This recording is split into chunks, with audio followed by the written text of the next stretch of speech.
Know and not know. It is a mechanism of thinkingness, whether one is postulating or receiving information, that one retains one's ability to know. It is equal important that one retain one's ability to not know. Thought consists entirely of knowing and not knowing, and the shades of gray between. You will discover that most people are trying not to remember. In other words, they are trying to not know. Education can only become burdensome when one is unable to not know it.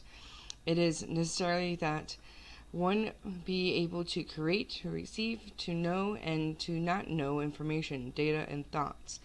Lacking any of these skills, for they are skills no matter how native they are to the individual. One is apt to get into a chaos of thinkingness or creativeness or livingness. You can look at any eccentric or braided person and discover rapidly by an inspiration of him which one of these four factors he is violating. Either is he is either, he either is unable to know or not know his own created thoughts, or he is unable to know or not know the thoughts of others. Somewhere, for some reason best known to him, in his anxiety to be part of the game, he has lost one of these abilities. Time is a process of knowing in the present and not knowing in the future or the past. Remembering is the process of knowing the past. Prediction is not the process of knowing the future. Forgetting is the process of not knowing the past, and living only for today is a process of not knowing the future. Exercises in these various items rehabilitate not only the sanity or ability of the individual, but his general capability in living and playing the game. The goal of Scientology. The end object of Scientology is not the making into nothing of all of existence, or the filling of the individual of any and all traps everywhere. The goal of Scientology is making the individual capable of living a better life in his own estimation and with his fellows, and the playing of a better game. Scientology processing. Scientology is applied in many ways to many fields. One particular and specialized method of application of Scientology is its use on individuals and groups of people in the eradication of physical problems deriving from mental states and the improvement of their abilities and intelligence. By processing is meant the verbal exercising of an individual, pretty clear, in exact Scientology processes. There is a great deal of terminology and precision in these processes and their use, and they are not compatible with older mental activities such as psychiatry, psychology, psychoanalysis, yoga, massage, etc. However, these processes are capable of addressing or treating the same ills of the mind as are delineated by older methodology, with an addition that Scientology is alone in its ability to successfully eradicate those psychosomatic problems to which it is addressed. It is the only science or study known which is capable of uniformly producing marked and significant increases in intelligence and general ability.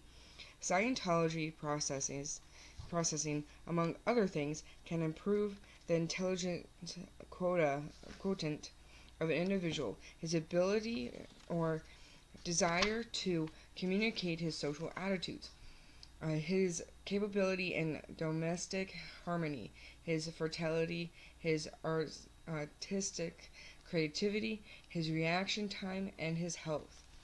An additional sphere of activity allied to processing is preventative Scientology. In this branch of processing, an individual is inhibited or restrained from assuming states lower than he has already suffered from. In other words, the process of tendencies, neurosis, habits, and deteriorating activities can be halted by Scientology, or in other occurrences can be prevented. This is done by processing the individual on standard Scientology processes, without particular attention to the disability involved. Scientology processing is called auditing, by which the auditor listens, computes, and commands. The auditor and the pre-clear are together out of doors or in a quiet place where they will not be disturbed or where they are not being subjected to interrupting influences. The purpose of the auditor is to give the pre-clear certain and exact commands which the pre-clear can follow and perform. The purpose of the auditor is to increase the ability and pre-clear of the pre-clear. The auditor's code is a governing set of rules for the general activity of auditing. The code follows. The auditor's code: 1. Do not evaluate for the pre-clear. 2. Do not invalidate or correct the pre-clear's data. 3. Use the processes which improve the pre-clear's case. 4. Keep all appointments once made. 5. Do not process a pre-clear after 10 p.m. 6. Do not process a pre-clear who is improperly fed or who has not received enough rest. 7. Do not permit a frequent change of auditors. 8. Do not sympathize with the pre-clear. 9. Never permit the pre-clear to end the session on his own independent decision. 10. Never walk off from a pre-clear during a session. 11. Never get angry with a pre-clear. 12. Always reduce every communication lag encountered by continued use of the same question or process. 13. Always continue a process as long as it produces change and no longer. 14. Be willing to grant beingness to the pre-clear. 15. Never mix the process of Scientology with those of various other practices. 16. Always remain in good two-way communication with the pre-clear during sessions, or whatever. 17. Never use Scientology to obtain personal and unusual favors or unusual compliance from the pre-clear for the auditor's own personal profit. 18. Estimate the current case of your pre-clear with reality and do not audit another imagined case. 19. Do not explain, justify, or make excuses for any auditor mistakes, whether real or imagined. Okay. The auditor's code governs the activities of the auditor during sessions. The activity of the Scientology in general is governed by another broader code of a Scientologist. As a Scientologist, I pledge myself to the code of Scientology for the good of all. 1. To keep Scientologists, the public, and the press accurately informed concerning Scientology, the world, mental health, and society. 2. To use the best I know of Scientology to the best of my ability to help my family, friends, groups, and the world. 3. To refuse to accept for processing and to refuse to accept money from any clear or group I feel I cannot honestly help. 4. To decry and do all I can to abolish any and all abuses against life and mankind. 5. To expose and help us abolish any and all physical damaging practices in the field of mental health. 6. To help clean up and keep clean the field of mental health. 7. To bring about an atmosphere of safety and security in the field of mental health by eradicating its abuses and brutality. 8. To support true humanitarian endeavors in the field of human rights. 9. To embrace the policy of equal justice for all. 10. To work for freedom of speech in the world. 11. To actively decry and suppression of knowledge, wisdom, philosophy, or data which would help mankind. 12. To support the freedom of religion. 13. To help Scientology organizations and groups ally themselves with public groups. 14. To teach Scientology at a level it can be understood and used by the recipients. 15. To stress the freedom to use Scientology as a philosophy in all its applications and variations in the humanities. 16. To insist upon standard and varied Scientology as an applied activities in ethics, processes, and administration Scientology organizations. 17. To take my shares of responsibility for the impact of Scientology upon the world. 18. To increase the numbers and strength of Scientology over the world. 19. To set an example of the effectiveness and wisdom of Scientology. 20. To make this world a saner, better place.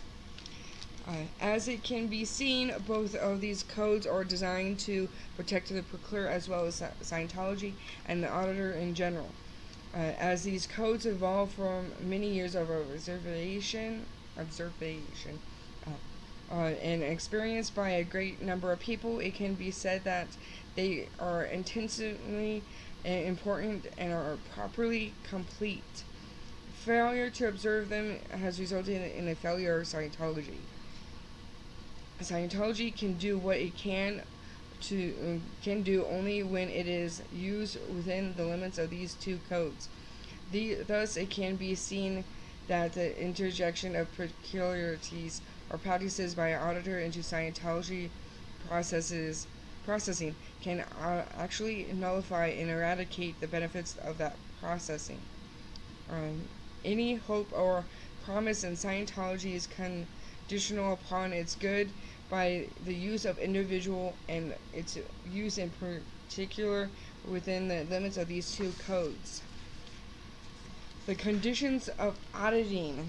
Certain definite conditions must prevail and a certain methodology must be followed in order that processing may be beneficial to its fullest extent. Probably the first condition is a good grasp of Scientology as a science and its mission in the world. The second condition would be a relaxed state of mind on the part of the auditor and the confidence that his use of Scientology upon the proclear will not produce a harmful result. The third requisite should be finding a proclear. By this, it is literally meant that one should discover somebody willing to be processed, and having discovered one so willing, should then make sure that he is aware that he is being processed. The fourth requisite would be a quiet place to which to audit, with every precaution taken that the proclear would not be interrupted or burst in upon and unduly startled during processing.